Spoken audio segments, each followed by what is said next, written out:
Hey guys, Chris with Regular Guy Preppers here. Just wanted to show you what I'm thinking about when it comes to an urban bug out kit. So I'm thinking something stealthy, something that people are not going to notice. Basically, go with something that's like a regular commuter pack. This is one of my old student backpacks from back in the day. It goes to and from work all the time, and it's not the type of thing that's going to stand out because, well, once again, I've always kind of said you don't want something that looks too tactical and too out of place. You're rolling down the street with a batch of mole gear on, a batch of things hanging off of it. You got your little carbine or your little personal defense carbine, your AR. You're gonna look suspicious. So you don't want to roll like that. You want to be getting out of there, getting home to your loved ones, and that's no drama mama is what you need to be. So just wear your regular clothes. Have yourself something cheap and easy to go in the back of your car, and if you need it, you pick it up and go. Most of the time it's going to sit there for years. That's the point. Hopefully you never need it, but when you do, you're going to need some certain essentials. So I'm going to break that out today right off the bat. Just a quick and easy backpack. And yeah, you should go armed. Absolutely. You don't want anything big, you don't want anything noticeable, but like in this case, this is an open carry. I can conceal carry if I want. This is a subcompact. This is a Canik TP9 SC Elite. Nothing fancy. Couple of spare mags. I've got my laser flashlight in here just in case I want to put that on. I like to have a little bit of light just in case stuff happens. And whoop. Boom. So there you go. But anyway, yeah, definitely carry yourself something. A couple of spare bags. It's up to you whether you're carrying concealed or non-concealed. You just don't want to necessarily be obvious with a jacket or a hoodie on. No one's going to notice something like this. You can also choose something a little different. I like these bands because they're adaptable. I can do various things with them. But you may choose, you know, more of a standard on the belt type of a holster, something a little more modern or something like that. People like the molded plastic, Kydex, etc. Various things like that. So one thing to choose is, you know, how you're going to carry your sidearm. And I highly suggest that you keep low profile. Now let's get down to the bag. That's kind of important here. All right, some of the things that I'm talking about keeping in your bag right off the bat. You know, you're going to want, honestly, a little piece of armor, minimum. This guy, I've got a Vism. This is just a level 3A, soft armor, something like that. But number one, this gives you some protection. Remember though, you're not out there to get into a firefight. Rolling with a batch of armor and a batch of weapons, it's probably going to have you in the wrong mindset. This is about getting home and being stealthy about it once again. And of course, water. Always keep myself with about 2.5 liters. I can fill this up. I always keep water in my vehicle. Fill this up. I'm ready to go.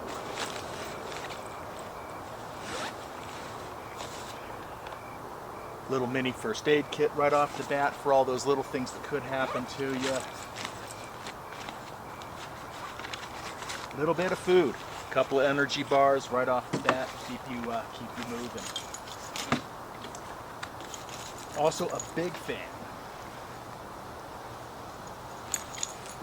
Having yourself a lockpick set up. These guys right here can keep you out of all kinds of trouble. Or just don't get into trouble with them is all I'm saying. But being able to get to some of these locks that are on the outside of buildings that are for water valves or even electrical. Sometimes there's these little padlock, little outside receptacles. Just being able to get one of those open, charge up your phone, charge up maybe extra flashlights or anything else that you have with you that you want to use in an emergency could be a game changer. Same thing with these water keys. I don't like those big ones. This little guy right here works on almost all the regular water keys that you're going to see on the outside of most commercial buildings. Do have a fire starter, magnesium fire starter here just in case I need it. I think these kind of suck though. Personally, you're better off with good waterproof matches and some of the cute little fire kits that are out there, even if it's just one of the ones you use for your barbecue that you can get at just about any regular Home Depot, Lowe's, or anything like that, right in the barbecue aisle. A lot of them are all natural and organics, nothing you got to worry about. They'll get a nice fire going with just the strike of a match. Also paracord, little extra hook. This stuff always comes in handy. This is another little mini lock pick right here. Kit, you've got your choice what you kind of do. Something a little larger or something a little smaller. What does this guy open up? Oh, this one's stuck because it's been not opened in a while. But these little guys, I think these little guys right here are a little small for me and a little springy, but they do work in a pinch. I prefer the full-sized kits myself. Little tissue paper just in case you can light fires with it, wipe your butt, blow your nose. And once again, you don't know where you're going to be and how long you're going to be out there. Sunscreen and bug off. These can really be one of your best friends, keeping mosquitoes off of you in just about any kind of situation like that. It's going to make you feel a lot better. And some of this stuff is flammable.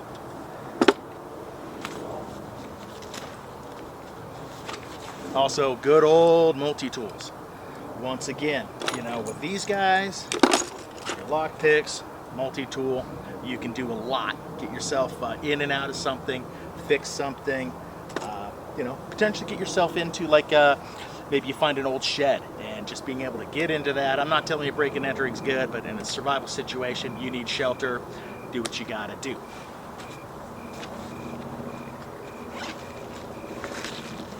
With that, I also keep myself my little survival kit. I do keep myself some potassium iodine in here just in case. Number one, you can use it to basically purify water and stuff like that, wounds. These are the pills, of course, and this is in case there's radiation and stuff like that, which, well, these days you just don't know when you could get hit by a dirty bomb or something like that.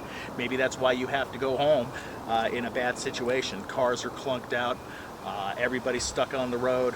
Pop your potassium iodine, start hoofing it, you know.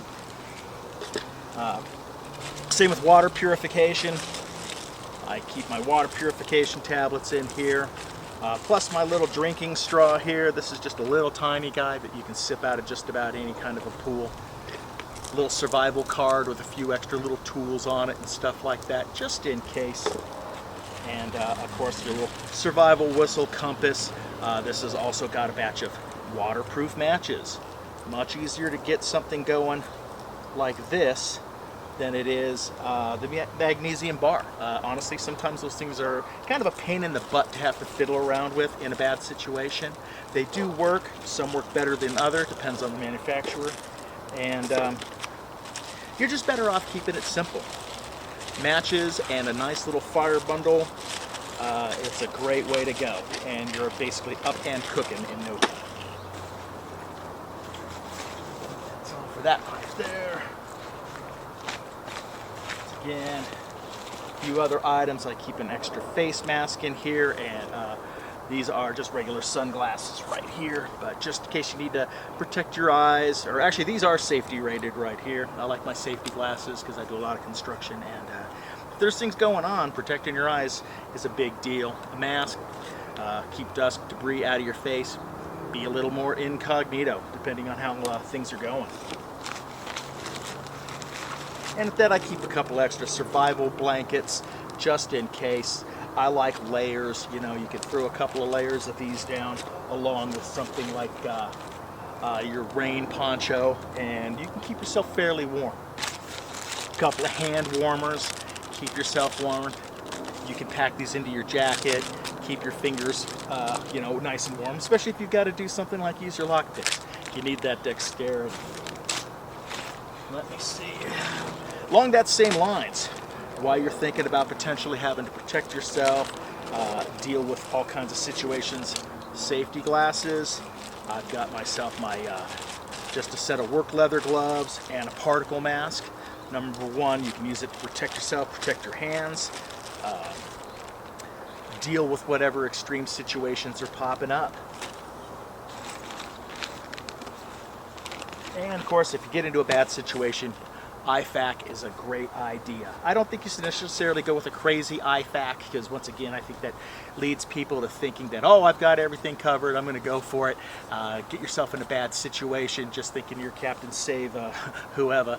But things like this with a tourniquet, all your basic stuff that I think you're used to seeing in your IFAK kits and stuff like that. I also do like my mosquito netting. Once again, I freaking hate getting chewed up by the bugs. I'm type O negative too, and they freaking love me. So mosquito netting is a big part of my pack. Always keep the little Sharpie in here so you can label up your tourniquet just in case you do have to apply that to somebody. And then this has got all the other regular stuff, gauze and pads and stuff like that. Sucking chest wounds and stuff like that. You want your chest seals and all that type of thing. This one's a pretty packed one. You know, just keep something like this with you just in case.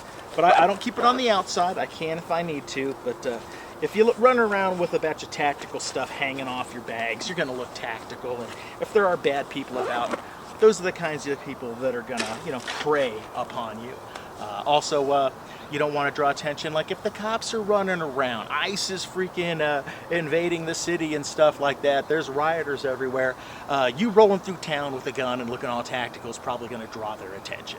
You're better off looking like a commuter trying to just get home, stay low, you know, just wave at everybody and just, hey, peace, I'm out of here. You know, doesn't matter who they are. If they looking like they're raising a ruckus, you're just like, hey, deuces. And with that, you know, here's a little more survival food, survival tabs. That'll pretty much keep you going for 72 hours. You don't need a ton. I do keep a good solid one of these Mayday bars. That is a good chunk of calories right here. I think this is at least, what, 1,600 calories, or 2,400 calories. This will keep you going. And you can even break this up, share it, and get by pretty well. And that's just fine for like a 72-hour kit. You don't need anything really fancy.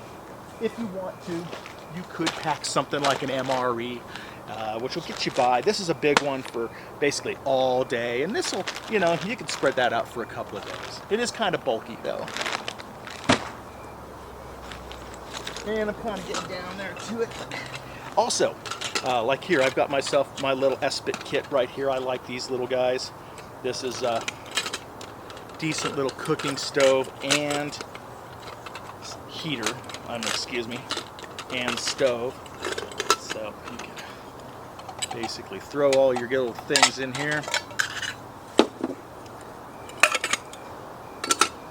Basically, it's got you up and cooking.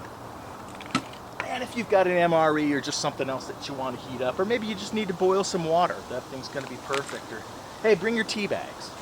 Same with the little Espits. I keep these little fuel cubes because, once again, with just a couple of simple, you know, matches, waterproof matches, and a couple of these little solid fuel cubes, you can get a fire going real quick, real easy, without a lot of mess and fuss like you would with the magnesium bar or anything like that. And also, just in case for security, I like the idea of these little Faraday bags. Basically, there are systems out there that the police can scan and watch people, particularly in cases like riots or some kind of civil disobedience. You might not want sucked into that type of thing. Throwing your cell phone into something like this, closing it up, and, you know, just getting off the system while you get home, I think is a wise idea. CYA, because, you know, you just don't need any heat from anybody for any stupid reason when things are going on. Few other extras I'm keeping around in here. Cylon light sticks, something to eat with. I like my little K-bar guys. These things are decent, and this actually kind of cuts okay when it comes to like meat, cheese, veggies, and stuff like that. Not too big of a deal. One decent good sized knife, just in case you have to protect yourself, or even just do some work, you know, whittling on something. But in an urban environment, I mean, you're not going to be out there freaking being Grizzly Adams trying to survive off the wilds. You know, you're probably going to at least be able to cruise by your normal corner store sooner or later and snag something to eat, especially once you get past the big danger zone, which is probably going to be downtown. every time there's a big riot, every time there's a big to-do, it's always downtown. There you go. That's everything that I'm trying to show everybody with my little kit. I've got a couple additions that you might like. Are dealing with cold weather, one of the things you might want to pack along is just one of these decent little compact sleeping bags. Nothing fancy, just enough to keep you warm, or even something like a whoopee. Throw that over you, get yourself that extra insulation. I would avoid anything camo or anything that looks too conspicuous. Anything that's just, you know, regular camping kind of stuff you can kind of get away with, especially around like here, Colorado, various places where you got a lot of outdoor activities. That's pretty normal to see.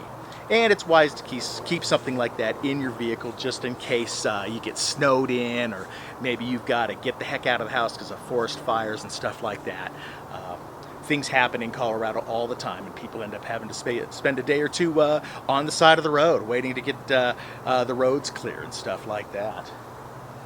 Also, for a little heavier weather, I do like my little liner, so just a light sleeping bag with a liner, and packing that with your clothes, some extra survival blankets, you can keep yourself fairly toasty.